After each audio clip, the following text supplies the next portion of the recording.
So ayan mga ka-wonder, no, kung mapapansin nyo, nandito na yung ating mga alagang manok, no. So ito yung mga upgraded native natin, tsaka yung mga pure kabir natin.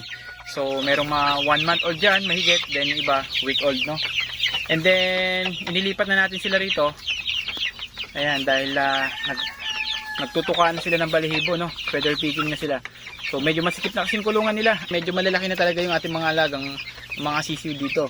So hindi na sapat sa kanila yung kulungan nila, kaya naman nilipat na natin sila dito para dito mas magiging komportable sila at mas nakakakilos sila ng maayos.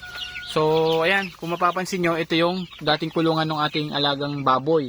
So ngayon medyo naghigpit sa baboy dahil may sakit na naman. Kaya nag-stop muna tayo mag-alaga, no. At ito, so temporary dito muna yung mga ating mga alagang manok hanggang sa lumaki sila. O ayan. Ayan, kung papansin nyo naman, napakasaya nila at napakasisigla. So, ayan, gustong gusto nila yung bago nilang kulungan.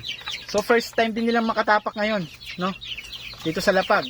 Ayan. So, naglagay na rin tayo ng rice hull dito para just in case na lumamig yung panahon, meron silang pampainit, no? Kahit paano nakakatulong yan para uminit yung kanilang katawan. And then at the same time, nakakakalkal din sila at dyan na rin sila nakakaligo. Alright, so ayan. Kung mapapansin nyo, nasa 36 pieces to, 36 heads. So halo-halo na dyan. Nandyan na yung ating pure kabir. Ayan.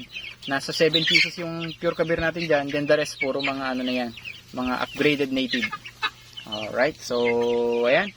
Tama-tama, maganda yung panahon. Tama-tama yung paglipat natin sa kanila. And then yan, yung likod, baka tatakpan ko na lang din ng tolda, no? Para just in case na malamig na tuwing gabi, meron naman silang protection sa hangin at sa lamig. So, ayan.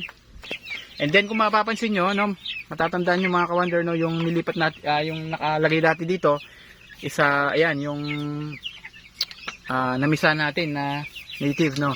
So, inilipat na natin siya dun sa kabilang kulungan, yung pinanggalingan ng mga to, para dun na lang din sila magpalaki. Alright. So, ayan. Mas happy na yung ating mga alagang manok ngayon dahil nakakakilos na sila ng maluwag. At ayan, tuwan-tuwa sila sa kanilang bagong bahay.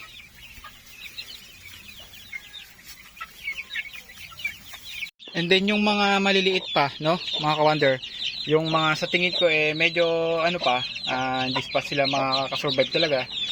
So, iniwan ko muna sila rito. So, ito yung mga pinakamaliliit na sa kanila. So, ito yung mga nahuli.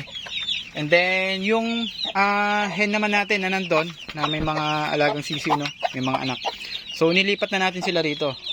Para dito na ulit sila magpalaki. Alright?